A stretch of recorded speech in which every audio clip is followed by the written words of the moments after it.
International travel is sure to recover, not least because its benefits have long been appreciated. Travel and change of place impart new vigor to the mind, is a quote attributed to Seneca, a 1st century Roman philosopher of the Stoic school. That is as true of the relaxation of a package trip to the seaside or a trek in the Himalayas, as it is of visiting a close friend abroad or of a business leader seeking new opportunities. The goal of Stoicism was to encourage virtue and maximize happiness. Travel often brings both virtue and happiness. It could be a bigger part of the bargain when the wheelie bag era resumes. The urge to travel is unlikely to be permanently dimmed by COVID-19, even if the means to do it suffers a long-lasting hit and some destinations take years to recover. All forecasts reckon on travel and tourism returning to pre-pandemic levels over the next few years, and then continuing on a path of growth. Looking back, there will appear to have been a blip in demand, but no impact over 20 years, says Michael Kahn of Oliver Wyman, a consultancy. Underlying motives and the longer-term factors of growing wealth and increasing leisure time seem certain to reassert themselves. The rapid growth of Chinese tourism shows the importance that the newly wealthy place on taking a well-earned break. A growing global middle class will see the Chinese joined by Indians, Malaysians, and Indonesians. This could bring significant shifts. Asia's burgeoning middle class and the preference for regional travel could mean that Southeast Asia overhauls the Mediterranean as the world's preferred holiday destination.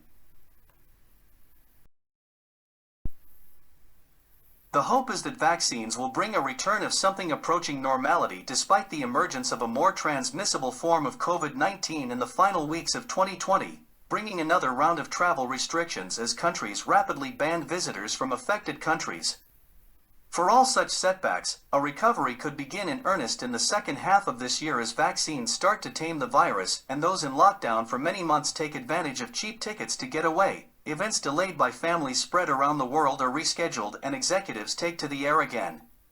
Yet how will travel look different in both the short and longer term? More airlines, the main means of foreign travel, will fail and others will remain under closer state control. Some long-haul fares will rise and short-haul carriers go bust. But this should create new opportunities for low-cost competitors, helping keep prices in check. Health will become as central to travel as an airline ticket and passport. The apps and platforms that will keep people safe by allowing sharing of health status should also help make travel easier and smoother. Safety will become more of a selling point alongside visitor attractions, making for better trained staff and richer experiences. Holiday destinations will start to look more carefully at the drawbacks as well as the benefits of tourism. New technology and pressure from governments and more environmentally aware passengers will eventually result in net zero emissions aircraft. Despite recent rapid growth, foreign travel is still an experience for the few, not the many. As the world gets richer and populations age, the numbers with the time and the means to take a holiday abroad will keep growing. As aviation bosses are quick to point out, there is a vast untapped market.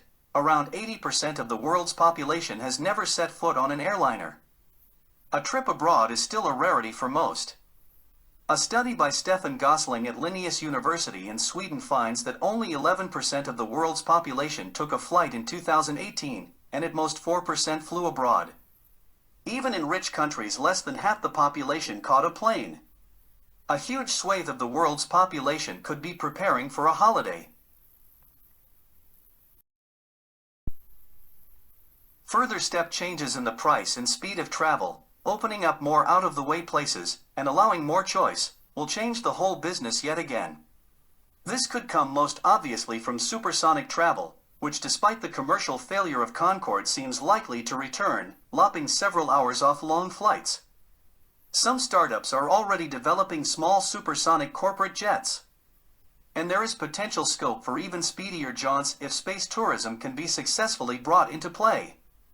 The technology to take passengers to the edge of space could produce hypersonic flights, with the possibility of flying people around the world in next to no time. The price of travel may not have much further to fall, but greater speed is certainly on the horizon. And that will doubtless require another step change in luggage technology beyond the wheelie bag.